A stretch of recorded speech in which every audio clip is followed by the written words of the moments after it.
লেখিকা শেলি নন্দীর বিসর্গ। বাড়ির পাশের হেলে পড়া ন্যাড়া গাছটায় বসন্তের প্রেমে অল্প সবুজ জন্মাচ্ছে।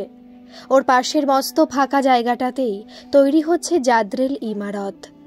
প্রকৃতিকে ছুঁতে পারাটা কেমন যেন এই শহরতলির বুকেও আজকাল উবে যেতে বসেছে। এই সব সাত পাঁচ ভাবতে ভাবতেই পড়ন্ত বিকেলের আলো পড়া ঘড়ি জানান দিচ্ছে 4:30। একলা থাকা পরিপাটি ঘরগুলো এবার একটু প্রাণ পাবে। 5টা বাজলেই ওরা এসে পড়বে। বড় ঘরটায় শতরঞ্চি পেতে জলের জাগ, গ্লাস, বোর্ড, ডাস্টার সব রেডি করে গেছে পান্নু। আমারও এই সময়টা বেশ একটা আলোড়ন তৈরি হয়। 5টার জন্য অপেক্ষাটাতে একটা বেশ নেশা আছে। আসলে আমার ব্যস্ত থাকতে ভালো লাগে বরাবরই। বিশ্রামে আমার বরাবরের ক্লান্তি। মুখের ভেতরটা আজ আবার টকটক লাগছে। টেলটেলে ভাত ডালের জায়গায় একটু তেল ঝাল মশলা খেলেই বেগরবাই করে শরীরটা। মুখে জোয়ান পুড়ে সোফার কুশানগুলো পাল্টালেই কাজ শেষ। বিকেলের লাল চাও রেডি। 2টো মেরি বিস্কিট আর একটু কাঠ খোলায় ভাজা চিনেবাদাম দিয়ে সবে এক ঢোক লাল চা পেটে গেছে অমনি কলিং বেলের ভালোবেসে সখী। আরে পল্টন আর তানি, কি ব্যাপার? আন্টি, বলছিলাম যে তোমার কাছে কোনো বাংলা কবিতার বই আছে? কার লেখা? তা তো মা বলেনি। কি করবি বই নিয়ে? মা চেয়েছে। বেশ, আয়। এরপর আমার লিভিংয়ের উত্তর দিকের মিনি লাইব্রেরির 4 নম্বর তাক থেকে পেরে দিলাম আবোল তাবোল আর সাথে বেশ পুরনো আরেকটা কবিতার বই, অনেক কবিদের লেখা। ওরা খুব খুশি হয়ে চলে গেল। দরজা আর বন্ধ করিনি। এরপর একে একে এসে পৌঁছলো মিনি, পাপিয়া, উজি, লালটু, বিকাশ আর সুরজিৎ। এরপরের 2 ঘন্টা আমার বেশ কাটবে। ওদের পড়াবো, গল্প বলবো, ওরা হাতের কাজ করবে, আর তারই মাঝে একটু খাওয়া দাওয়া তো আছেই। আজ গরমটা খুব তীব্র এই ঘরটায়। বাইরের হাওয়া খেলে খুব। সিলিংয়ের ফ্যান ফুল স্পিডে নড়ে যাচ্ছে। সবাই হোমওয়ার্কের খাতা জমা করো। লালটু প্রথমে, তুই শোনা কবিতাটা। মিনির মুখস্থ হয়নি পুরোটা। আজকাল ওর মনোযোগ ব্রেক হচ্ছে বুঝতে পারি। একটু কেমন মেয়েবেলার শেষ প্রহরের ছায়া ওর শরীর জুড়ে। সবেতেই একটা হালকা কুণ্ঠা আর জড়তা। এরপর শুরু ইংরাজি। গরু একটি গৃহপালিত পশুর ইংরেজি দিয়ে শুরু করলাম। ওরা নড়বড়ে ইংরেজি সাজিয়ে গুছিয়ে ঠিকঠাকই লিখল। রোজ ওদের ট্রান্সলেশন করাই। আমি মাঠে খেলছি, ফুলগুলো তুলে আনো, আমার মা খুব পরিশ্রমী। চলতে লাগলো এভাবেই। বেলের শরবত পেয়ে ওরা বেজায় খুশি আজ। একটা করে বাপুজি কেকও দিলাম ওদের। ওদের চোখে খিদে আর আনন্দ দুই তখন চকচক করে ওঠে। পিসিমণি, জানো, আজ তোমার এখানে আসার সময় কাকলি বলছিল তোমার কাছে পড়বে। কাকলি ঠিক চিনলাম না। নতুন গো, ওর মা ধূপকাঠি বেচে। ও আচ্ছা, এসে কথা বলতে বলিস। সময়টা কাটে এভাবেই। 50 ছুঁই ছুঁই নিঃসঙ্গ জীবন আমার। ফ্যাকাশে দিন আর একঘেয়ে রাতগুলো এখন বেশ সুন্দর আর ঝলমলে। এখন জীবনের গলি খুঁজিতে আমার না পাওয়াটা আর আমার জন্য অপেক্ষা করে না আজকাল। ওদেরকে ছোট ছোট খুশির মুহূর্ত দিয়ে ঢেকে রাখার ব্যস্ততাতেই বুঁদ হয়ে থাকি। তাই ঘণ্টাখানেক ছাদে হাঁটবো এবার। ছাদ বাগানের শুকিয়ে যাওয়া মরশুমি ফুল গাছগুলোকে এবার পরিষ্কার করতে হবে, নতুন করে বসাতে হবে চারা। একটা হালকা হালকা ফাগুন বাতাস আমায় ছুঁয়ে যাচ্ছে। 1.5 তলার ছাদটার একটা কোণে একটা বেড়াল গুটিসুটি শুয়ে। আমি ওকে রোজ এঁটো কাটা দিই একটু ভাতের সাথে। ওর নাম দিয়েছি রঙ্গিলা। দিদি, আমার মেয়েটারে পড়াবেন? শুনেছি আপনার কথা, পড়াশোনায় ভালোই। কোন স্কুলে পড়ে? ওই দোহারিয়া স্কুলে। তুমি থাকো কোথায়? খালপাড়ের ধারে। জায়গা তো আমাদের নাই, সরকার উঠাইয়া দিলি চলে যেতে হয়। বর? ও দিন মজুর ছিল, নেশা পান করি পড়ি থাকতো। গত বছর ট্রেনে কাটা পড়ছে। সে কি? আচ্ছা, আজ থেকে পাঠিও। বইপত্র খাতা পেন তেমন একটা নাই, যা আছে তাই নিয়ে আসবে। একদম, আমি খাতা পেন দিয়ে দেব। সুতির নেতানো কাপড় পরা, দারিদ্র আষ্ঠে পৃষ্ঠে জড়িয়ে থাকা মহিলার বয়স মেরে কেটে 30 হবে। মেদহীন শীর্ণ শরীরে ক্লান্তির ছোপ, মুখে সারল্য আর মায়া দুয়েরই মিশেল। ও চলে যাবার পর আমি অনেকক্ষণ চুপচাপ বসেছিলাম ঝুল বারান্দায় পাতা ইজি চেয়ারটায়।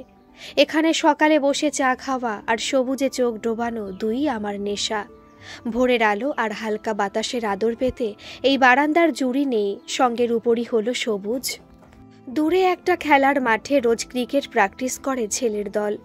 আমি চশমার কাচের ভেতর থেকে ওই ছেলের দলে বাবানকে খুঁজে পাই।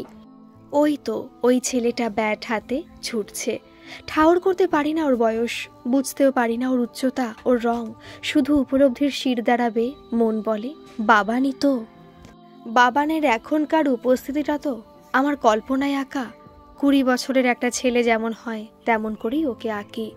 কখনো সে আমায় ধমকে বলে অনিয়ম করছো কেন, কখনো আবার বলে পরীক্ষা ভালো হয়নি। বাবানের মুখটা সেই 10 বছরের আদলেই থাকে। শ্যামলা গড়ন, ঢুলু ঢুলু চোখ আর কোচকানো একমাথা চুল, দুষ্টু মিষ্টি হাসি। না, যে নেই তাকে নিয়ে এইসব ভেবে ভেবেই আমার শরীর মন সময় সব এগোতে থাকে। রোদের বয়স বাড়তে থাকে। ছেলের দল বাড়ি ফেরে, আমিও ঘরে ঢুকে যাই। বাবানের আর বাবানের বাবার ছবিগুলোর সাথে একটু কথা বলি। এরপর পান্নু এসে পড়ে, ঘরদোর পরিষ্কার করে রাতের এঁটো বাসন মাজে। আজ বাজার যেতে হবে গো। একটু নিম পাতা পেলে আনিস, আর বিকেলের জন্য আইসক্রিম এবার থেকে একটা বেশি করে আনবি। ওই মেয়েটা আসবে। ভোরবেলা ওর মা এসেছিল। স্বভাব চরিত্র জুতের নয় কিন্তু। মেয়েটা আসবে পড়তে, ওর মায়ের স্বভাব চরিত্র ধুয়ে জল খাবো? পান্নু মুখটা সামান্য বেঁকিয়ে নিজের কাজে মন দেয়। বালতিতে লাইজল গুলে নেতাটা দিয়ে বড় বড় পোঁচ মেরে ঘর মুছতে শুরু করে। কাজের গতি ওর নজর কাড়ে। 4 বারই ঠিকই কাজ করতো আগে, এখন 2 বারই যায়। দুপুরে একটা স্কুলে আয়া আন্টির কাজ পেয়েছে। খুবই পরিশ্রমী আর কর্মঠই পান্নু। 2টো ছেলে আর প্রায় অসুস্থ বর নিয়ে ওর ঘর। আমি চিড়ে দই কলা বাতাসা মাখলেই পান্নু একেবারে পাত পেরে 1 বাটি খেয়ে ফেলে। আজও তাই। কি ভালো কি ভালো, একদিন বাড়ি নিয়ে যাস। মুখে চওড়া হাসি টেনে পান্নু বাজারের থলি আর টাকার ব্যাগ নিয়ে বাজার চলে যায়। এরপর আমি রান্নাঘরে ঢুকি। একার রান্নায় কি আর চাপ, পটল পোস্ত পেঁপে আলুর তরকারি করব আজ। কালকে টকের ডাল রয়েছে 1 বাটি। দুপুরে শশা কুটে নেব খাওয়ার আগে। পটল পোস্তটা তোমার দারুণ হয়। আমার সব রান্নায় তো তোমার ভালো লাগে। রন্ধন পটিয়সী বউটি আমার। ধুর। আমার স্বামী মানুষটি আদ্যপান্ত খাদ্য রসিক ছিলেন, আর ছিলেন মজার মানুষ। কঠিন কঠিন বাংলা আওড়াতেন। আমপোড়া শরবত যেদিন হতো সেদিন উনি উল্লাস করতেন খুব। সব কেমন ঠিক ঠিক করে মগজে আমার। একটা জীবনের কত পৃষ্ঠা। খোলা পৃষ্ঠা ঠিক মনে করে পড়ে নেয় পেছনের বোঝা পৃষ্ঠাদের। আমিও ঠিক তেমনি। শ্যামনগরের এই পাড়ার মধ্যে আমার 1.5 তলা বাড়িটা আমার বাবার। বাবা মা বর ছেলে এই আপন মানুষগুলো আমায় ছেড়ে চলে গেছে একে একে। ওরা খুব নিষ্ঠুর। ওরা আমার জন্য কাঁদে কিনা জানি না, তবে আমিও কম নিষ্ঠুর নাকি? কই মাছের প্রাণ আমার, নইলে 22 দিন কোমায় থেকে আবার নড়ে চড়ে উঠি এই একলা জীবন কাটাতে। আমার রংচঙে জীবনের অধ্যায়টা গলা টিপতে আসে আমায়। আমি 2 বার সুইসাইডাল অ্যাটেম্পটের শিকার, তাও 2 বারেই চরম অকৃতকার্য। আজকাল তাই আর ও পথ মারাই না। রান্নার কড়াইতে তেলটা খুব তেতে উঠেছে, পটলগুলো দিতেই ছ্যাঁক ছ্যাঁক আওয়াজটা কানে লাগছে। ঢাকনা দিয়ে ঢেকে ঘরে এলাম আমি। থাইরয়েডের ওষুধটা ফুরিয়ে যেতে বসেছে। পান্নুকে বলতেই ভুলে গেলাম। যাক, মুকুন্দকে ফোন করে দিলে ও ঠিক দিয়ে যাবে। জানলা দিয়ে হুড়মুড়িয়ে ঢুকে পড়েছে রোদের আজ। এসি বসাতে হবে এবার। দুপুরে আর রাতে খুব কষ্ট হয় শুতে। বিকেলের জন্য ঘরদোর রেডি করে দেবে পান্নু এসে। বোতলে জল ভরে ফ্রিজে রাখতে গিয়ে দেখি বাসি তরকারি টিফিন বক্সটা। ভুলেই গেছি লাউ ঘন্ট খেতে। বাসি খেতে পারি না আজকাল। পান্নুকে দিয়ে দেবো আজ। পোস্ত কাঁচা লঙ্কা আর নুন মিক্সিতে পিষে নিয়েছি এরই মধ্যে। বাপরে কি গরম গো। এসে গেছে পান্নু। ব্যাগ থেকে সবজি নামিয়ে ফেরত টাকা আর পয়সা সাজিয়ে রেখেছে টেবিলের ওপর। ফ্যানটার স্পিড বাড়িয়ে নে, তোমার নিম পাতা পেয়েছি। বাহ। আচ্ছা, তুমি এই মাসে রেশনে পাঠালে না তো? যা, ভুলে গেছি। পান্নু জানে আমি খুব ভুলে যাই। মাঝে সাঝে একটু বকাবকিও করে, তবে এসব খেয়াল তো ওই রাখে। আমি জানি আমি ভুলে যাই, সব ঠিকঠাক মনে রাখতে পারি না, কিন্তু সেই টাটা সুমো, সেই পাহাড়, সেই 15ই জুন। স্নান সেরে নিতে হবে, ততক্ষণে কোকিলের নাছোড় ডাকটা চিনার পার্কের ফ্ল্যাটের কথা মনে করিয়ে দিয়েছে। ঘরের সবুজ দরজাটায় ঘুণ ধরেছে, ডাকটা খুব বাজছে কানে। আমি গামছাটা কোথায় ফেললাম কে জানে। সামনে কিন্তু 25শে বৈশাখ, জানিস তো ওদিন কি? না, রবি ঠাকুরের জন্মদিন। প্রশ্ন কবিতা লিখেছিল, তাই না? লিখেছিলেন। কি করব ওদিন আমরা? ওদিন একটা ছোট অনুষ্ঠান করব আমরা, ঠিক আছে? নাচ গান, হ্যাঁ, কবিতাও বলবি। এরপর এক রাশ উত্তেজনার আলোচনা আর খাওয়া দাওয়া। কচি কাচাগুলোর বড় হওয়ার পরিবেশে লেগে থাকা দারিদ্র আর না পাওয়াগুলো এই সময় হারিয়ে যায়। আমিও তখন বাবানের বাবা, সবাইকে ওদের মধ্যে পেয়ে যাই। ভুলে থাকার উত্তম দাওয়াই আর কি। আমার বাবানও ভালো আবৃত্তি করত। রবীন্দ্র জয়ন্তীতে সাদা পাঞ্জাবি আর গড়গড়িয়ে বলে যাওয়া বীরপুরুষ আজও দেখতে আর শুনতে পাই আমি। একটা সুন্দর গোছানো পরিপাটি জীবন যখন হঠাৎই তোলপাড় হয়ে যায়, তখন জীবনের প্রতি জন্ম নেয় তীব্র অনীহা। স্বপ্নের সাজানো ভবিষ্যৎ যখন ভেঙে চুরমার হয়ে যায়, প্রিয় মানুষগুলো যখন হারিয়ে যায় চিরদিনের মতো, তখন যে হাহাকার সৃষ্টি হয় তাতে তলিয়ে যায় বাকি সব। আমি সেটা উপলব্ধি করতে পারি, আবার এ কথাও ঠিক, সময়ের বয়স বাড়লে শোকের গভীরতা কিছুটা হলেও কমে। আগে যেমন ভোরের আলো ফুটতে না ফুটতেই ঘুম ভেঙে হুড়মুড়িয়ে দলা দলা স্মৃতিরা এসে ধাক্কা মারতো আমায়, একটা উত্তাপহীনতা স্থিরতা ঘিরে ধরতো আমায়। কিছু নেই আর জীবনটাই বৃথা, এই সব ভাবনা চিন্তায় ভারী হয়ে আসতো মাথাটা। ডিপ্রেশনের ওষুধ এখন আর খেতে হয় না আমায়। টানা 4 বছর ডক্টর সমীরণ খান্নার কাছে চিকিৎসা আর যোগা করে আজকের জায়গায় আমি। তোমার ফোন বেজেই যাচ্ছে গো। ও কোথায়, দিয়ে যে একবার। এই নাও। হ্যালো, আচ্ছা, আমি কি অবন্তিকা সেনের সাথে কথা বলছি? হ্যাঁ, আপনি? ও প্রান্তে একটি পুরুষ কণ্ঠ। আমি চয়নাইচ, খবরের ওপারে চ্যানেল থেকে বলছিলাম। ম্যাম, আপনার একটা ইন্টারভিউ চাই। আমার? কিন্তু কেন? আপনি পথ শিশু আর দলিতদের জন্য যা যা করছেন তাতে আমরা সকলেই ভীষণ রকম খুশি। এই ব্যাপারটার জন্যই আর কি। না, আমি সামান্য একজন মানুষ। এসব ব্যাপারে ইন্টারভিউ দেওয়ার মতো কিছু হয়নি। প্লিজ আপনি রাখুন। Ma'am please. ও প্রান্ত প্রায় নাছোড়, আমাকে ভীষণভাবে জালে ফেলতে গিয়েও পারল না সে। হতোদ্যম হয়ে ও প্রান্ত ফোন রেখে দিলে আমি স্বস্তির একটা শ্বাস ফেললাম। বরাবরই আমি মুখচোরা লাজুক গোছের, কখনোই নিজের প্রশংসা শুনতে ভালোবাসি না। এহেনও আমাকে ইমপ্রেস করা খুবই কঠিন, বুঝিয়ে দিয়েছি ছেলেটিকে। কে গো? আর বলিস না, নিউজ চ্যানেল থেকে জ্বালিয়ে খেলো। কি বলছে? আমার ইন্টারভিউ নেবে? সেটা কি? ওই আমার বাড়িতে এসে আমায় প্রশ্ন করবে, টিভিতে দেখাবে। হ্যাঁ, তুমি মানা করে দিলে। এই, তুই আর ধুয়ো তুলিস না, যা তাড়াতাড়ি কাজ সেরে বাড়ি যা। আজ আমার বিকেলে আসা হবে না, রাতে আসবো। আয়।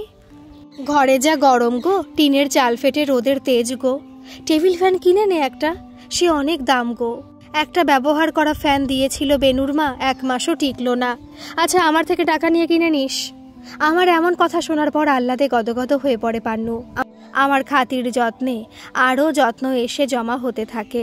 পান্নু লোভী নয় আর ভীষণ রকম সৎ, ওর প্রতি একটা ভালোবাসা জন্মে গেছে আমার। তাই অভাবের সংসারে যেটুকু সাহায্য করতে পারি আর কি। এখন ঘরের কাজ পান্নুই করে, এমনকি মুদি ওষুধ সবই। ঘরে টুকিটাকি জিনিসপত্র আনতে ওর সমস্যা হয়, এটা বুঝি। চলো একদিন রিলায়েন্স যাই। কোথায়? ওই যে গো, নতুন একটা শপিং মল হয়েছে না। ও রিলায়েন্স, ওই হলো। হ্যাঁ, ওখানে কি করতে যাব? অনেক কম দাম গো, আর গরমও লাগবে না, এসি চলে। তুই আগে গেছিস? না, তবে মনুর বাবা আগে কাজ করতো না সেই হাওড়ায়, এসে গল্প করত। জিনিস সব থরে থরে সাজানো থাকে, যা ইচ্ছা নাও দাম পড়ে।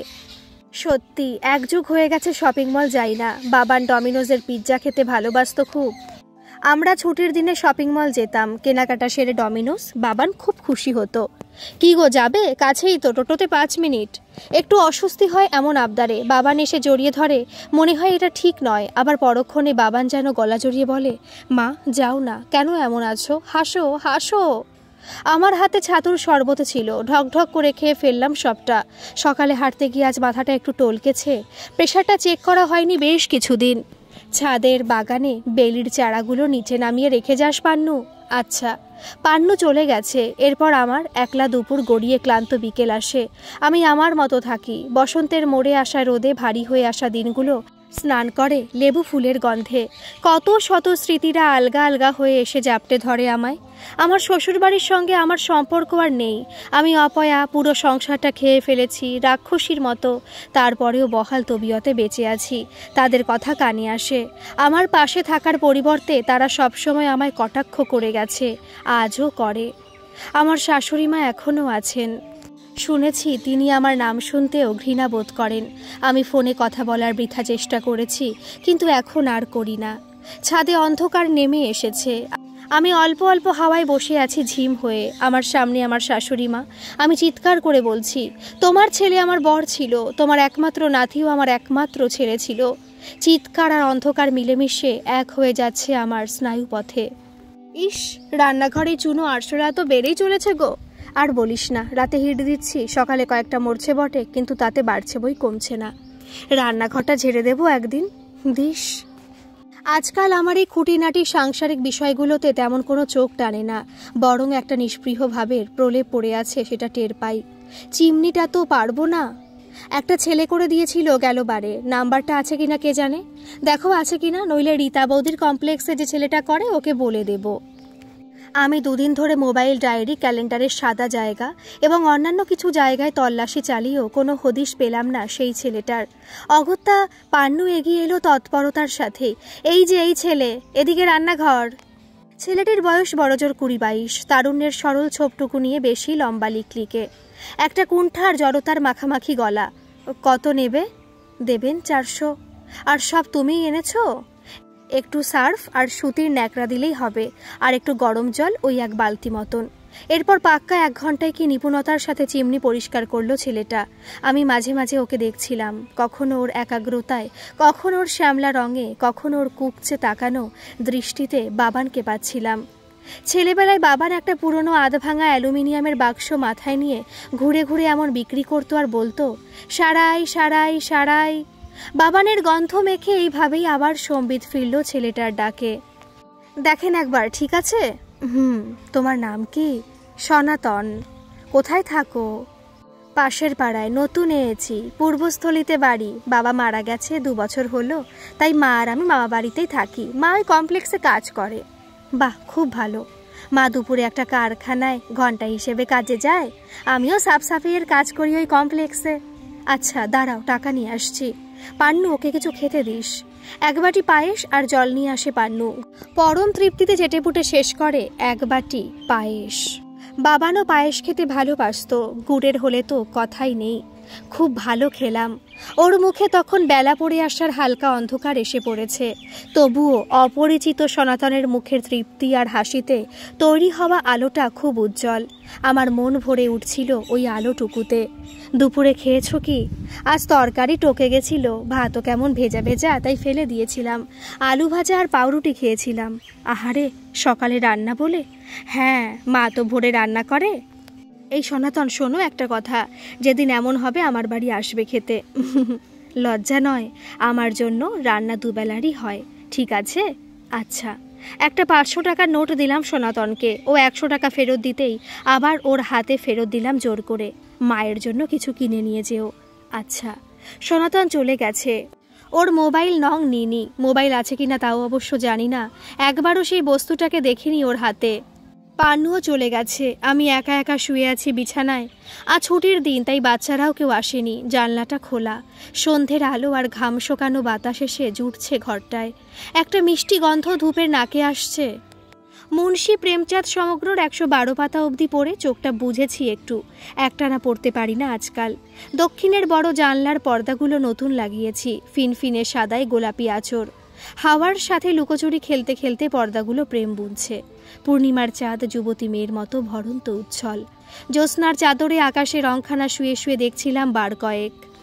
বিয়ের পর পর বাবানের বাবার সাথে ছাদে শীতল পাটি বিছিয়ে গল্প করতাম। জামবাটি ভর্তি মুড়ি আম তেল দিয়ে মেখে 1 পরল টক চানাচুর মিশিয়ে একই বাটি থেকে মুঠো ভরে নেওয়া মুড়ি আর চাঁদের আলোয় ভিজে গল্পে কত যে দাম্পত্যের স্বাদ মিশে থাকতো, তা আজও এই বৈধব্যের আঁচলে ভিড় জমায়। মোবাইলটা বেজে উঠল হঠাৎ। ফোনটা কানে নিতেই, ম্যাডাম প্লিজ ফোন কাটবেন না। কে? আমি এর আগের দিনও। ও হ্যাঁ, সেই খবরের চ্যানেল। হ্যাঁ হ্যাঁ। আমার নাকে হ্যাঁ করার জন্য ফোন? Please madam. আচ্ছা বাপু, দেশে এত জবর খবর থাকতে আমার প্রতি এমন করাটা ঠিক হজম হচ্ছে না। আমরা নতুন চ্যানেল, লোকাল খবরগুলোতে হাইলাইট করতে চাই। পাড়ার মোড়ে রাস্তাটা সেই খুঁড়ে রেখেছে, 1 মাস হয়ে গেছে। রাতে লোডশেডিংয়ে কেউ একদিন পড়ে মরবে, এই বলে দিলাম, পারলে খবর করো। ফোন রেখে দিয়েছি আমি, বিরক্ত লাগে এই প্রচার। একদিকে তো সব গিলে কুটে খেয়ে এখনও বেঁচে আছি কই মাছের প্রাণটি নিয়ে, তার উপর এই সব আদিক্ষেতা। আজ রাতে জল দেওয়া ভাত খাবো, ও বেলাতেই বেশি করে ভাত করেছি, তাই হাঁড়িতে জল দিয়ে রেখেছি। কিছু একটা ভাজাভুজি করে নেব এবার, আজ এখনো কারেন্ট যায়নি। পেঁয়াজিটা তুমি হেব্বি করো বুঝলে, তার মানে আরও 2টো, তাই তো? বেসন, নুন, হলুদ, পেঁয়াজ কুচি মেখে আজ অবিকল সেই রকম পেঁয়াজি ভাজবো। জল ভাতে আমি কাঁচা লঙ্কা দিয়ে খাবো, আর বাবানের বাবার জন্য একটা।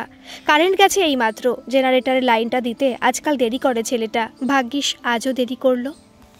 কুলেখাড়া নিয়ে এসে রস করে দিচ্ছি, ধুর রাখতো। ও মা, এতে কত গুণ জানো, ওষুধ ফষুধের চেয়ে অনেক।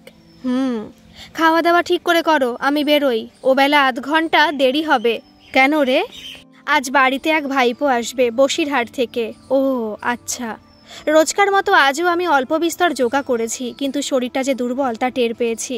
মাসখানেক ধরে এই মাথা ঝিমঝিম অবশ ভাবটায় গা ভারী হচ্ছিল, তাই কালই ডাক্তারখানা গেছিলাম। চোখ দেখেই ডাক্তারবাবু বলেছেন রক্তাল্পতা, টেস্ট দিয়েছেন কিছু, কাল সুরক্ষায় গিয়ে করে নেব সব। রক্ত কম আপনার, হিমোগ্লোবিন শর্টেজ। রক্ত কথাটা কোথাও উচ্চারিত হলেই আমার কান মাথার দরজা ঠেলে স্নায়ুগুলোকে নিস্তেজ করে দেয়, আর চোখের পর্দায় ভেসে ওঠে সেদিন। এত রক্ত সারা জীবনে কেউ অন্তত দেখেনি, আমি তো নই। আমার ফাটা মাথা থেকে চুইয়ে পড়া রক্ত আর আমার প্রিয়জনদের রক্ত তখন মিশে গেছে হয়তো। অসহ্য চোখ জ্বালা করছিল, আর আমি তাকিয়ে রক্তস্রোতই দেখেছিলাম শুধু। হাতরে খুঁজছিলাম বাবানের হাত আর বাবানের বাবার হাত। কাউকে দেখার আগেই আমার চোখ বুজে এসেছিল, রাস্তার উপর উপুর হয়ে থাকা আমার শরীরটা অচৈতন্য হতে যে সময়টুকু নিয়েছিল, তাতে হয়তো সম্ভবই ছিল না নিথর প্রিয় মানুষগুলোকে দেখার। বিভৎসতা দেখার জন্য সে সময়টুকু দরকার ছিল, সেটুকু আমার হাতে ছিল না। গা গুলিয়ে আসে আজও, পরিষ্কার বুঝতে পারি আমার একটা বমি বমি ভাব পাচ্ছে। অমনি আমি ঘরে টাঙানো স্বামীজির ছবিটার দিকে তাকিয়ে ধীর শক্তি ধার নিই। কলিং বেল বাজছে মনে হতেই কান খাড়া করলাম। হ্যাঁ ঠিক। কে? আমরা। দরজা খুলতে একজোড়া তরুণ তরুণী, বেশ চটপটে গোছের আধুনিকতার বেশভূষায় তারা। ঠিক চিনলাম না। মেয়েটি এগিয়ে এলো। আমি অদ্রিজা, আপনার সাথে একটু কথা ছিল, 10 মিনিট পেতে পারি? কি নিয়ে কথা? কারা তোমরা? ছেলেটির মাথায় টুপি, সেটা খুলে চুলগুলো আঙুল চালিয়েই একটু ঠিক করে নিল ছেলেটা। একটু অপ্রস্তুত গোছের মুখ চোখ নিয়ে বলল, আমি সেই চিপকু ছেলেটা, কিন্তু আশা করি আজ আমায় ফেরত পাঠাবেন না। আমি বুঝলাম খবর পাড়ার সেই, মুখে বিরক্তি আনতে পারলাম না আর। কোথায় একটা মায়া লাগলো। আমার অবশ্য এমনটা হয় প্রায়। ঘেমে নে একশা রিক্সাওয়ালা হোক বা হতক্লান্ত হকার ভাই, আমার মায়ার সমুদ্রে ঢেউ ওঠে মাঝে মধ্যেই। আসবো? ওরা এসে ঘরের বেতের সোফায় বসলো। একটু ইতস্তত ছেলেটির মধ্যে ছিল, কিন্তু মেয়েটির মধ্যে সাবলীলতা লক্ষ্য করছিলাম। পরনে বেশ দামি পোশাক দুজনেরই। একটা মিষ্টি ডিওর গন্ধ আসছে বোধ করি মেয়েটার দিক থেকেই। আচ্ছা, আমরা 10 মিনিট নেব, তার বেশি নয়। আমি মনে মনে হাসলাম। 10 মিনিট কেন, আরও বেশি নাও না। আমার তো একা ভালো লাগে না, কারোর সাথে গল্প করতে পারার মতো ভালো ওষুধ আর আছে কি? আমি একটু লুকিয়ে হাসলাম। ওরা ফিস ফিস করে নিজেরা কিছু বলছিল, স্পষ্ট বুঝতে পারছিলাম আলোচনার বিন্দুটি আমি। আজ কিন্তু ইন্টারভিউ নেব না, আর শুধুই গল্প 10 মিনিটের। তার মানে আবার আসার ছক কষছো, তাই তো? এরপর 10 মিনিট পেরিয়ে প্রায় 1.5 ঘন্টার একটা গল্প পর্ব। আমার জীবনের পৃষ্ঠাগুলো খুলে ফেললাম যেটুকু সম্ভব। অসমবয়সী 2 তরুণ তরুণী মন দিয়ে শুনেছিল সবটুকু। আমার ট্র্যাজেডি মার্কা জীবনটার গল্পে আহাউহু না করলেও বুঝলাম ওদের ভেতরের মাটিটা ভিজেছে। এরই মাঝে একবার উঠে ওদের জন্য চা আর চিড়ে ভাজা দিয়েছি, সঙ্গে বাড়ি তৈরি কুচো নিমকি। এত কিছু কেন আবার বলে ওরা লজ্জা পেলেও খেয়েছে সব। আমি এরই মধ্যে ওদের অনেক প্রিয় হয়ে গেছি, সেটা বোধগম্য করতে পারছি। বরাবরই আমি মিশুকে প্রকৃতির। বিয়ের পরপর শ্বশুর বাড়িতে আমার এই স্বভাবের জন্য কদরও ছিল বেশ। ছেলেমেয়েগুলো চলে গেছে, তবে পরশু আসবে সন্ধ্যের পর, ইন্টারভিউ নেবে। অস্বস্তিকর প্রশ্ন করবে না, কথা দিয়ে গেছে। আমার ছাত্র ছাত্রীদেরও দেখাবে, ওদের সাথেও কথা বলবে। তাই আকাশটায় আজ একটা রোদের মেদুর প্রলেপ, কেমন যেন নিভু নিভু আলো, অথচ মেঘ জমেনি একটুও।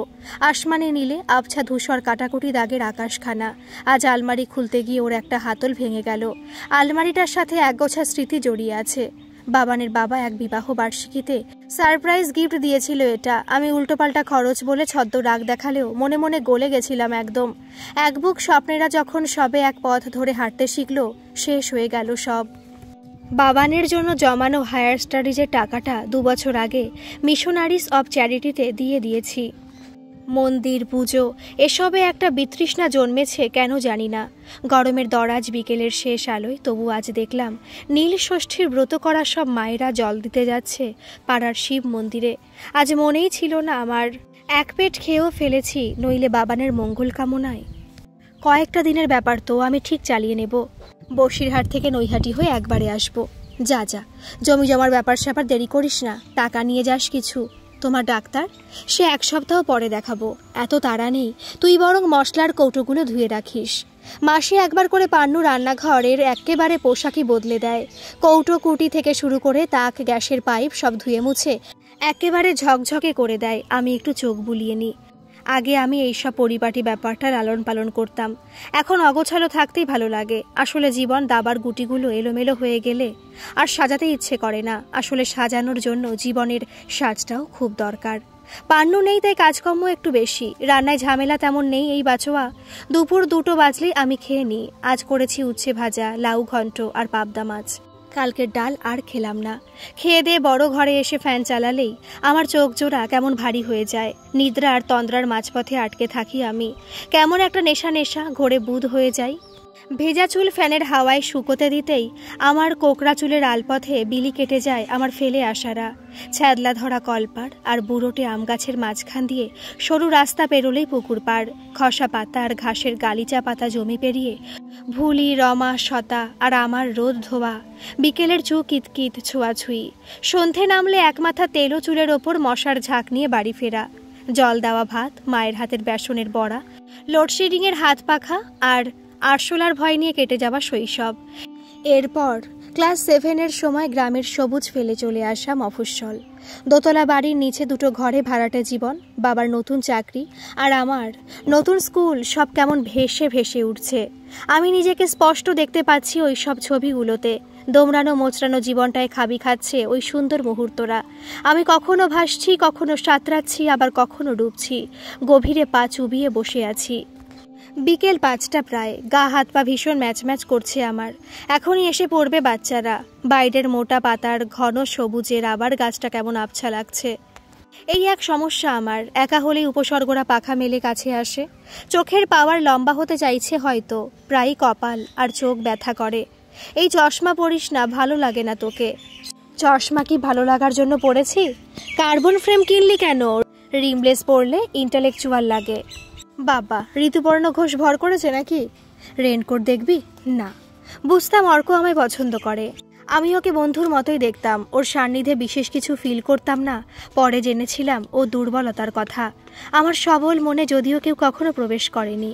কলেজ জীবনে 3টে বছর বেশ লেগে লেগে থাকতো আমাদের পারস্পরিক সময়গুলো।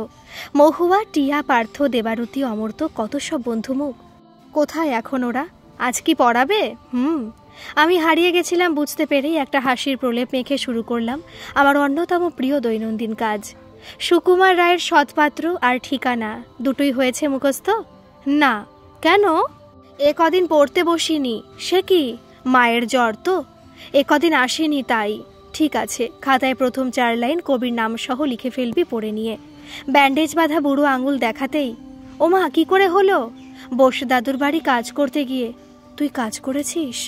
মা না পারলে আমি যাই তো। একটা দীর্ঘশ্বাস অনেক সময় কথাতে নীরব করে দেয়। অনেক ছবি তখন অগোচরেই আমি তখন দেখতে পাই। দুলতে দুলতে পড়তে থাকা মেয়েটাকে আমি স্পষ্ট দেখলাম ঘষে ঘষে উল্টানো আতপোড়া কড়াইটা মাজছে। তা আঙুল কিসে কেটেছে? টিটেনাস নিয়েছিস? বটিতে কুমড়োর খোসা ছাড়াতে গিয়ে। বুঝলাম ওর মা ঠিকে কাজের পাশাপাশি সবজি কেটেও 2 পয়সা বাড়তি রোজগার করে। মেয়েটাও করেছে সেটা। বাড়িতে কাজ করিস? মায়ের ফিরতে দেরি হলে ভাত বসিয়ে দিই, কিন্তু ফ্যান গালতে পারি না। টিনের চালের একফালি ঘরে লাগোয়া বারান্দায় সামনের মেয়েটা স্টোভে ভাত রান্না করছে। এ ছবিও আবার ভেসে উঠল আমার সামনে। 1 ঘন্টা কেটে গেছে এভাবেই। আজ কি খাবি তোরা? বাড়িতে কিছুই বানাইনি।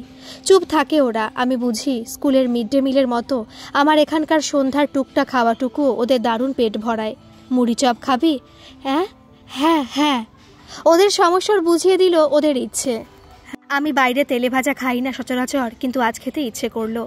মাথা গুনে হুড়মুড়িয়ে বেরিয়ে পড়ল দুজন। পাড়ার মোড়ে পাঁচুর চপের দোকান, কাচের বাক্সের মধ্যে তেলে স্নান করা খবরের কাগজে এই সময়টা ভরে ওঠে চপ সিঙাড়ায়। আলু, মোচা, ভেজিটেবল, ফুলকপি, ক্যাপসিকাম যা নেবেন 6 টাকা। 1 টাকার আলুর চপের সেই দাদুর দোকান আমাদের বাড়ির ঠিক পেছনটাতেই। 1 বাটি মুড়ি, চপ, চা, কাঁচা লঙ্কা সব কেমন তাড়াতাড়ি ফুরিয়ে গেল। 1 টাকা থেকে 6 টাকার পর্বটার বয়সও তো কম নয়। আজ হই হই করে চপ মুড়ি খেলাম আমিও। না, গ্যাস অম্বল কিছুই হয়নি আজ। রাতে দুধ রুটি খেয়ে বারান্দায় বসে থাকি কিছুক্ষণ। আজ বাইরে কেমন একটা দম বন্ধ গুমোট গরম। মশা আছে বেশ, ভালো লাগছে না কিছু। মনটা খুব সাঁতরে বেড়াচ্ছে আজকাল। এখান থেকে দেখা যাচ্ছে বোস বাড়ি, আলো জ্বলছে গোটা বাড়িটায়। ছাদে পায়চারি করছে কেউ একজন, আধো অন্ধকারে ঠিক দেখতে পারছি না। 2 বছর আগেই ওই বাড়ির ছোট ছেলেটা বিষ খেয়ে আত্মহত্যা করেছিল। ঘরের বেকার ছেলেটার জন্য শোকতাপ করার তেমন কেউই ছিল না বোসবাবু ছাড়া। পুলিশ টুলিশ এসেছিল, তারপর কানাঘুষোয় বলে মেরে লটকে দেওয়া হয়েছিল। রাস্তার কুকুরগুলো এঁটো খাচ্ছে সামনের বাড়ির। আজ মনে হয় কারো জন্মদিন ছিল।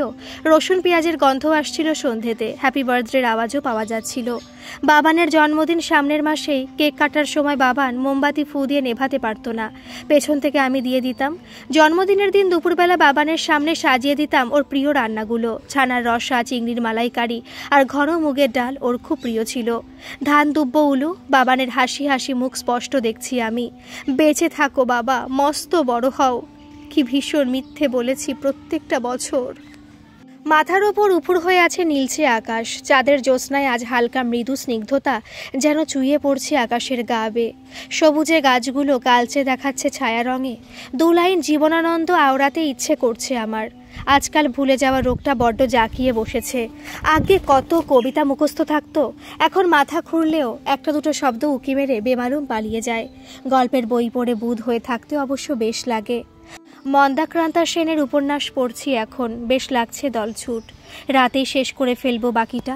এখন ছাদে এসেছি তাজা হাওয়ার লোভে, সাথে দারুণ একটা সন্ধ্যা নামা পরিবেশ।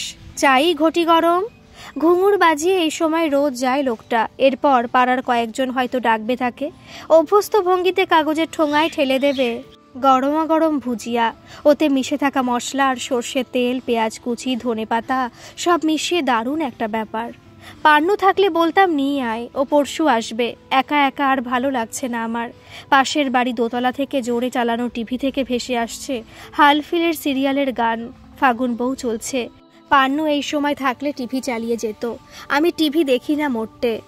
বেলফুলের চারা লাগিয়েছি অনেকগুলো। বেলফুলের গন্ধ বাবানের বাবার খুব প্রিয় ছিল। বিয়ের পরপর অনেকবার অফিস ফেরত কাগজের মোড়কে এনে দিতেন। চুপি চুপি তা রাখা থাকতো ড্রেসিং টেবিলের ড্রয়ারে। তারপর মাথায় পরিয়ে দিত। সারা ঘর জুড়ে তখন প্রেম আর ফুলের মিলিজুলি গন্ধে ম করত সারাটা ঘর। কত শত গল্প, কত শত খুনসুটি আর ঝগড়া লেপটে থাকতো সেই সব গন্ধে। আজ সেই মানুষটা নেই হয়ে গেছে। অস্তিত্ব কি মরে যায়? অস্তিত্ব তো অনুভবের। রক্ত মাংসের শরীরটাই কি সব? মাথাটা ঝিমঝিম করে এই অনুভবের ছোঁয়া পেতে। ফোনটা বাজছে আমার। ছাদ থেকে শুনতে পাচ্ছি ওরে গৃহবাসী। আননোন নাম্বার, তাও ধরেই ফেলি। হ্যালো, কেমন আছেন? ভালো। কে? আমায় চেনেন আপনি, কিন্তু ফোনে কখনো কথা হয়নি। কে? আমি ঠিক বুঝতে পারছি না, প্লিজ। একদম অচেনা গলা। কি মুশকিল, আমার নাম্বার কোথা থেকে? That's not important. অপরিচিত একজনের সাথে এভাবে আমি কথা বলি না, রাখুন ফোন। কড়া গলায় শেষ বাক্যটা ছুড়ে দিয়ে আমি ফোন কেটে দিলাম। কে রে বাবা? গোছের মুখ করে ভাবতে চেষ্টা করলাম কে হতে পারে। আমার একঘেয়ে পানসে জীবনে এমন একটু ঝটকা আসে মাঝে মাঝে। আমি একটু নড়ে চড়ে বসিয়েতে। আজ রাতে জল দেওয়া ভাত, সাথে পাট পাতার বড়া করে খাবো। বেসনে একটু সুজি দিয়ে আমি বেশ কড়মড়ে হয় বড়াগুলো। আমার শাশুড়ি মা চালের গুঁড়ো দিতেন, মাকে দেখতাম কড়াইয়ের গরম তেল একটু দিয়ে দিত। 1 চিমটে হলুদ দিতে গিয়ে হাত থেকে পড়ে গেল মশলার দানিটা। কাজ কমে না বাড়ে, বুঝলে বৌমা। সত্যি এমন কত গল্প আছে রান্নাঘরে। প্রথম প্রথম বিয়ে হয়েছে তখন পেল্লাই বাড়িটার এক কোণের বেশ মানানসই বড় হেসেল, আঁশবটি, পেঁয়াজের ঝুড়ি আর একটা বড় মাটির হাঁড়ি থাকতো একদম কোণের দিকটায়। পিসি শাশুড়ি একদিন আমায় ডেকে বললেন, ওই যে দেখতাছো মাটির হাঁড়ি খান, কও দেহি কি আছে। কি জানি, আও দেখাইয়া দি। জিওল মাছ। বড় ভাসুরের জন্য জ্যান্ত মাছ আনা থাকতো। আমি বরাবর নিরামিষ প্রিয়। বেছে বেছে মাছ খাওয়া তৃণর সম আর কি। রান্নাঘরে ঢুকলেও ওই কোণে যেতাম না কখনো। ফুলির মাই করে দিত ওই কাজ। সকাল সকাল উঠেই বাসি কাপড় ছেড়ে লেগে পড়া সংসারের গল্প এখন শুধুই স্মৃতি। উত্তর কলকাতার বেশ পুরনো বাড়িটা এখন একলা আমার মতোই, যে যার মতো ছড়িয়ে পড়েছে কর্মসূত্রে বা উচ্চশিক্ষায়। আজও চোখের সামনে আমার সেই কড়ি বর্গার ঘর ভেসে ওঠে। জল ভাত আর বড়া সাথে কাঁচা লঙ্কা দিয়ে খাওয়া হয়ে গেল। বাসনটাও মেজে রাখলাম। ঘড়ির কাঁটায় মাত্র 10। আজ দুপুরে ঘুমিয়ে পড়েছিলাম। দুপুরে ঘুমোলে রাত আরই জানায় ঘুমকে। অনেকদিন পর আজ পুরনো অ্যালবাম দেখতে ইচ্ছা করছে। খুললেই হুড়মুড়িয়ে জাপটে ধরে অতীত। মাথার মধ্যে ফোনের কথাগুলো গিজগিজ করছে। কে এমনভাবে ফোন করলো কি জানি। নাম্বারটা স্ট্রেঞ্জার বলে সেভ করে ফেললাম। মস্তিষ্কের ঘিলুগুলো নড়ে চড়ে বসেছে। হোয়াটসঅ্যাপ আছে আমার মোবাইলে, এবার দেখি আছে কি না। না, মোবাইলটায় চার্জ নেই একদম। চার্জে দিয়ে এসে বসলাম আমার ইজি চেয়ারটায়। কোলের ওপর আমার পুরনো অ্যালবাম, পৃষ্ঠা সরছে আর আমি হেঁটে যাচ্ছি পেছনের দিকে। আলো আর আবছায়ার কাটাকুটি খেলা চলছে যেন। আমার সাদা কালো সামনে বিনুনি ঝোলানো সেই ফটোটা, পাত্রী হয়ে পোজ দেওয়া সুবল জেঠুর স্টুডিওতে তোলা। পুরীতে বেড়াতে যাওয়ার সেই পারিবারিক ছবি। ছোটকা রাই কাকিমা, বুলা পিসি, আমার মা বাবা। ঢেউয়ের জায়গাগুলো সাদা ছোপে নষ্ট হয়ে গেলেও খুব জ্যান্ত। এই অ্যালবামের সব ছবি বিয়ের আগেরও বাড়ির। ওই প্রকার কৃপা বর্ষণে কিছুটা ক্ষতি হয়েছে মান্ধাতার অ্যালবামটার। কলেজের সরস্বতী পুজোর ছবিটা প্রায় পুরোটাই নষ্ট। আমার ক্ষয়িষ্ণু মুখ আর শাড়ি। বাকি বন্ধুরাও কেউ আংশিক, কেউ প্রায় গত ছবিতে। ফোনটায় চার্জ হয়ে গেছে। হোয়াটসঅ্যাপে নম্বরটা আছে, ডিপিতে একটা ফুলের ছবি। কে ফোন করলো আর কেনই বা করলো এই ভাবতে ভাবতে বিছানা চড়ে নিলাম। মশারি টাঙাতে টাঙাতে লোডশেডিং। রাস্তায় কারেন্ট আছে, আমি শুধু অন্ধকারে। বাকিরা আলো মাখুক, আমি বরং অন্ধকারেই থাকি। ঘড়ি ঢং ঢং শব্দটা কানে লাগছে। ঘেমে যাচ্ছি আমি আর আমার সব স্মৃতিরা। বিকেলের দিকে এক পশলা হয়ে গেছে অকাল বৃষ্টি। কালবৈশাখীর রুখা চুল নিয়ে মেঘেদের গর্জন আর তারপর ধুলো ছড়িয়ে একেবারে লণ্ডভণ্ড কাণ্ড আর কি। আজকেও আসেনি এই দুর্যোগে, তবে আকাশ আর রাগ করে নেই। সব অভিমান ফেলে দিয়ে পরিষ্কার নীলচে চাদর বিছিয়ে দিয়েছে আকাশের গায়ে। স্বভাববশতই ছাদে এসেছি। জল ভেজা ছাদ আর মন কেমনের আর্দ্র পরিবেশের দারুণ এক মিল। জংলা হাওয়ার একটা নিজস্ব গন্ধ আছে, আর সেই গন্ধে মিশে থাকে ঝরে যাওয়া আমের বোলের গন্ধ আর শুকনো পাতাদের খসখসানি শব্দ। আজ থেকে পান্নু আসছে। আমার জন্য নিয়ে এসেছে ঘরে তৈরি আমসত্ত্ব আর আম তেল। আমি টাকা দিতে চাইলে মুখটায় আধার ফুটিয়েছে। আর একবার সেধে ওর ভালোবাসাকে ছোট করিনি। তারপর পান্নু থাকাকালীন আরেকবার এসেছিল সেই ফোন, আমি ধরিনি। এখন ভেজা ভেজা ছাদের হালকা জলের ছায়ায় চাঁদের মৃদু আলো পিছলে পড়ছে। আমার মামাবাড়ি বুড়ি দিদি নিতু আর কিনুর কথা মনে পড়ছে। তখন জোনাকি আসতো মামাবাড়ির মাটির উঠোনে। উঠোনের এক পাশের ঝাপড়া আম গাছটায় থুপ হয়ে থাকতো সে বৃষ্টির পরে জমাট অন্ধকার। কারেন্টের বালাই ছিল না তখন। দাওয়াতে বসতো লুডোর আসর, সঙ্গে বেটে মুড়ি মাখা, পেঁয়াজ আর আম তেলের সাথে। মামিরা উল্টো দিকের মাটি আর টালি রান্নাঘরে তখন রাতে রান্নার তোড়জোড়ে ব্যস্ত। নারকেল পাতায় তখন বৃষ্টির জল এসে পড়েছে অনেকটাই। বড় লম্ফ ধরিয়ে বড় মামি বড় বটিতে কাটতো আলু আর সবজি। বড় হাঁড়িতে ভাত বসে গেছে ততক্ষণ। ও বেলার ডাল থাকতো মিটকেসের মধ্যে। মাও তখন হাতাহুতি করতে ব্যস্ত মামিদের সাথে। আমার তো দেদার মজা, পড়াশোনা নাকচ করে শুধুই খেলা আর মজা। জোনাকি ধরার মজাটাই ছিল আলাদা। এই দিদি আর খেলতে হবে না, চল জোনাকি ধরি। না, আগে দান শেষ কর। ধর তুই খেল, আমি আর খেলবো না। প্রায় হেরে যাওয়া আরেক ভাইও উঠি। বেশ বুঝতাম আমার অপ্রতিরোধ জয়ের পরিণতি আর হবে না। এরপর হরলিক্সের শিশিতে জোনাকি ধরে রেখে দেওয়া। খুব আনন্দ মিশে থাকতো মুহূর্তগুলোয়। রাতে বিছানায় শুয়ে মা বলতো ভূতের গল্প। জোনাকিগুলো তখনও আটক ওই শিশিতে। কখন যে ঘুমিয়ে পড়তাম জানি না। বয়স যত বাড়ে মনের ভ্যাকুমটা ততই মনে হয় গভীর হয়। স্মৃতির ঝুলি খুলে যায় আপনাই। মামাতো ভাইরা আজ যে যার মতো ছড়িয়ে ছিটিয়ে। কেউ বা হোমিওপ্যাথি ডাক্তার, আবার কেউ বা কাপড়ের ব্যবসায়ী। শেষ দেখা কবে হয়েছিল মনে নেই, তবে অঘটনের পরপর সবাই খোঁজ নিয়েছিল। যে যার সংসার জাতাকলে আবদ্ধ বুঝি সেটা। এবার নামবো নিচে। বেল চারাগুলো একেবারে শেষ হয়ে গেছে। মনেই ছিল না ওদের কথা ঝড়ের সময়। আসলে ঝড় উঠলে আমি প্রকৃতিতে লীন হয়ে যাই। একটু ভুভুক্ষ মন মিশে যায় তীব্র এলোপাথারি হাওয়ায়। আমাদের সিঁড়ির বাল্বটা আজ কেটে গেছে। ভীষণ অন্ধকার, তাও আমি জানি 13টা সিঁড়ি পেরোতে হবে। ঘরে ঢুকে একবার ঝাড় দিলাম। মেঝেতে বালি কিচকিচ করছিল। কাঁঠালের ডাসা পাতাও ঢুকে গেছে কোন ফাঁকে। ফোন বাজছে। উফ, আবার সেই অনামি নয় তো? না, পান্নুর ফোন। এত রাতে তো ও ফোন করে না। হ্যালো, বল রে, কি হয়েছে? ঘরের চাল উড়ে গেছে গো। ক্লাবে গিয়ে বলেছি, বলল কাল পরশু ওরা ঠিক করবে। ওমা, সে কি রে, এখন জানাচ্ছিস? এদিক ওদিক দৌড়াদৌড়ি। আমার এখানে চলে আয়। এত রাতে? রাতে আর বৃষ্টি হবে না গো। শোন শোন, এভাবে থাকিস না, দুদিন এখানেই থাক। চাল ঠিক হলে যাবি। এরপর কিছু জিনিস ব্যাগে নিয়ে যখন পরিবারসহ পান্নু এলো, তখন রাত 9:40। নিচের ঘরটা একটু পরিষ্কার করেই বিছানা করে ফেললো পানু। রাস্তার দোকান থেকে ওদের জন্য রুটি তরকারি মিষ্টি আনালাম। বাড়িতে আমি বানালাম অমলেট। ওর বরের মুখটা করুণ, উস্কো খুস্কো চুল আর একটা স্থির নীরব দৃষ্টি। রাতে খাওয়া দাওয়ার পর বেশ খানিক গল্প করলাম ওদের সাথে। বাংলাদেশের কুমিল্লায় ওদের আদত বাড়ি ছিল। দেশভাগের সময় কোনো রকম পালিয়ে আসার গল্প। মিছিলে সামিল ছিল বাবার মুখে বরিশালের গল্প। দেশভাগ, রায়ট, ভাগাভাগি, আর তারপর রাতের অন্ধকারে সবটুকু সম্বলকে পেছনে ফেলে ভারতে পাড়ি দেওয়ার গল্পগুলো এখনও ছবি আঁকে। তাই অনেক রাত হলো, তোমরা ঘুমিয়ে পড়ো, আমি যাই ওপরে, বিছানা করা বাকি। আমাদের জন্য আপনাকে ব্যস্ত হতে হচ্ছে। আমি হাসলাম মৃদু। ছদ্মর আগে জানালাম, মোটেও না। ওরা হয়তো অস্বস্তিকর পরিবেশ ঠেলে এগোচ্ছে। ওদের মনে হচ্ছে আমি দয়া করছি, করুণা করছি, কিন্তু আমি তো ব্যস্ততাই চাই। ওরা জানুক না জানুক, আমি জানি এটাই আমার ওষুধ। বিছানায় শুয়ে এপাশ ওপাশ করছি, চোখ বুজলে ভিড় করছে এলোমেলো সব স্মৃতির কোলাজ। ছোটবেলার স্কুলের সেই রবীন্দ্র জয়ন্তী পালন, গড়গড়িয়ে বলে ফেলা সোনার তরী কিংবা বীর পুরুষ। তারপর একটু বড় হলে প্রভাত ফেরি, আর পাড়া ক্লাবের নড়বড়ে মঞ্চে হারমোনিয়াম বাজিয়ে রবি ঠাকুরের গান। বিয়ের পর আর তেমনটা গাওয়া হয়নি। ও বাড়িতে সাংস্কৃতিক চর্চা তেমন ছিল না কারোরই। আমারও ভালো লাগা ধুয়ে যেতে লাগলো। বাবান হওয়ার পর তো আরও ঢুকে গিয়েছিলাম সংসারের গর্তে। এখন একটা গান গাইতে শুধু ইচ্ছে করে। যে রাতে মোর দুয়ারগুলি ভাঙলো ঝড়ে। মশারির মধ্যে ফ্যানের হাওয়া তেমন ঢুকছে না। জানলা খুলতে উঠলাম আবার। কি মিষ্টি জ্যোৎস্না খেলছে রাতের অন্ধকারে। কে বলবে ঝড় বৃষ্টির বিকেল ঠেলে এমন জ্যোৎস্না মেখেছে মধ্যরাত।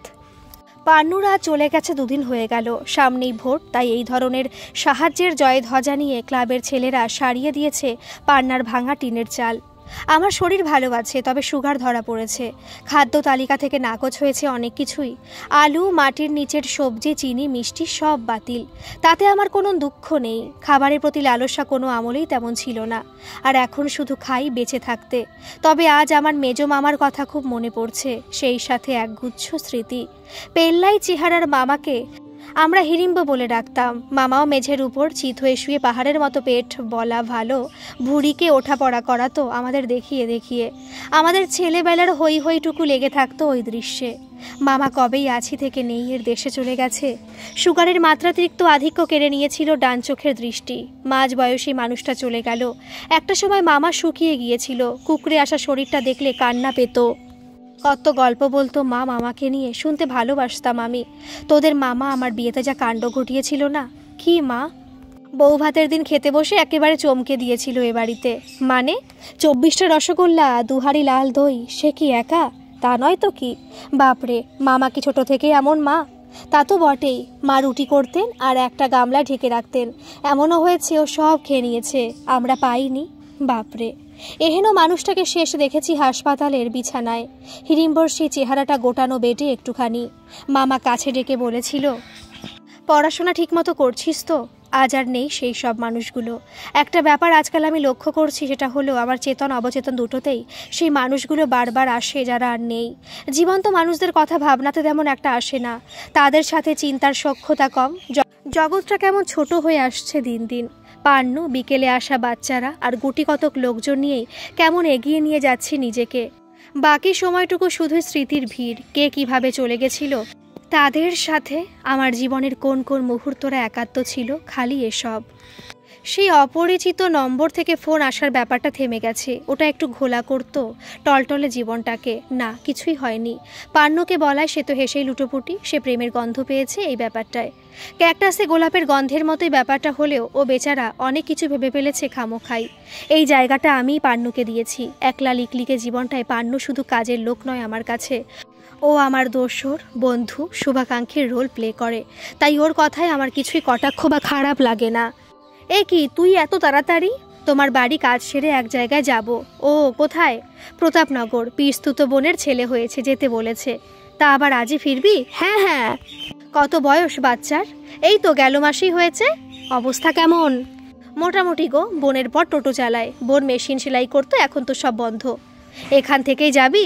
হ্যাঁ, অন্য বাড়িগুলো তো ছুটি করেছি, তা আমি আলাদা কেন? একগাল হাসে পান্নু, ঘর ঝাড় দিতে দিতেই জিভ কাটে সে। যা, ফোনটাই আনিনি গো, দেখো তো কি করি। আর কাজ করতে হবে না, যা বাড়ি যা, ওইখান থেকে চলে যাবি। একটা টোটো ধরে নে। না না, এখান থেকে টোটো টানা ধরলে 50 তো নেবেই। সে নিক, আমি একটা 500 আর একটা 50-এর নোট ওর হাতে গুজে দিই। এটা কেন? বাচ্চাটার জন্য। এরপর তড়িঘড়ি বাসন কটা মেজে দিয়ে পান্নু চলে যায়। ও চলে গেলে আমি স্পষ্ট দেখতে পাই বাচ্চাটাকে একটা দোলনায় শুয়ে কাঁদছে। একটা গুমোট ফাটল ধরা ঘর, ক্যালেন্ডার নিয়ম মাফিক ঘুরে ঘুরে দেওয়ালে এঁকেছে গোল দাগ, দুই একটা সস্তার আসবাব, আর তাতে অভাব অভাব ছোপ। এই অন্তর্দৃষ্টি আমার প্রতিভা নয়, এ এক অদ্ভুত অভ্যাস। এমনটা প্রায়ই হয়। সাংবাদিক ছেলেমেয়ে দুটো আর আসে না, ফোনও করে না। কেমন আছে জানার ইচ্ছে থেকেই একটা ফোন করতে হবে। হ্যালো, কেমন আছেন? জানাবো বলে ফোন করিনি, জানবো বলে ফোন করেছি। আসলে একদমই সময় পাইনি, এরই মধ্যে একটা ক্রাইসিস পিরিয়ডের মধ্যে দিয়ে যাচ্ছি। কি হয়েছে? আমার বাবার কিছুদিন আগে একটা মেজর অ্যাক্সিডেন্ট হয়েছে, কোমরের নিচের একটা হাড়ে ফ্র্যাকচার, বেড রিডেন এখন। নার্সিংহোম থেকে গত সপ্তাহে ফিরেছেন, মাকে সামলানো মুশকিল, তারপর টাকা পয়সা সব মিলিয়ে একটু বেসামাল। ও ঠিক আছে, তোমার কোনো অসুবিধা হলে আমায় সুবিধা মতো ফোন করো, কেমন? বেসামাল কেউ শুনলেই তাকে সামলাতে ইচ্ছে করে। জন্ম মৃত্যু, ভাঙা গড়া, আলো আধার সব নিয়েই এই জীবন। তাই পান্নুর বোনের গত মাসে ছেলে হয়েছে, আর ওদিকে ছেলেটির বাবার মারাত্মক অ্যাক্সিডেন্ট হয়েছে ওই মাসেই। এরই মধ্যে একটা ভালো খবর এসেছে আমার জন্য, আমার ওষুধ বলা যায়। একটা এনজিওর সাথে অনেক দিন ধরে কথাবার্তা চলছিল, কালই সব ফাইনাল হয়েছে। আগামী মাস থেকে আমি যুক্ত হচ্ছি ওদের সাথে। আমার কাজটা ওরা বুঝিয়ে দিয়েছে, যদিও সপ্তাহে 4 দিন ওদের অফিসে যেতে হবে। ঘন্টা 2 ডেটা এন্ট্রির কিছু কাজ থাকবে, আর তারপর 1 ঘন্টা করে আউটডোর অ্যাক্টিভিটিও। হয়তো কোথাও খাবার দাবার কাজ থাকতে পারে, কোথাও পড়ানো, কোথাও সচেতনতা বাড়ানোর জন্য বোঝানো। এই সব আমি বেজায় খুশি এতে। সময় কাটবে আমার ভালো লাগার কাজে ডুবে থাকতে পারবো। এর চেয়ে ভালো আর কী বা হতে পারে। প্রথম দিকটায় বাইরের কাজটুকুতে আপত্তি ছিল আমার, তারপর অনেক ভেবে দেখলাম কাছাকাছি আসার একটা সুবিধা আছে। আরও গভীরে গেলেই কাজের প্রতি নিষ্ঠা আরও বাড়বে। রাতে কি খাবে গো? রুটি আর বেগুন ভাজা, সাথে রায়তা। শশা নেই তো? যা এনে দিচ্ছি মোড়ের পটলার দোকান থেকে। দে, এখন থেকে রোজ শশা? শুকনো লঙ্কা দিয়ে আলু মাখার খাবে না? না। মুখ চেপে হেসে জল হাত মুছতে মুছতে চলে যায় পান্নু। আমি লিকার চা আর সুগার ফ্রি বিস্কিট নিয়ে আমি বারান্দায় এসে বসেছি। একটা বেতের দোলনা লাগাবো এই বারান্দায়, দুলতে দুলতে ভাসবো আর হারিয়ে যাব সামনের সবুজে। কখনো পাখি, কখনো বা ধানসিঁড়ি, কখনো বা সোনার তরীর ওই গ্রামটায়, কখনো বা একটা বটগাছের ছায়ায় বসে জিরিয়ে নেব। শশা রেখে দিলাম। আমি কাল কি পরবো সব জোগাড় করে রেখেছি।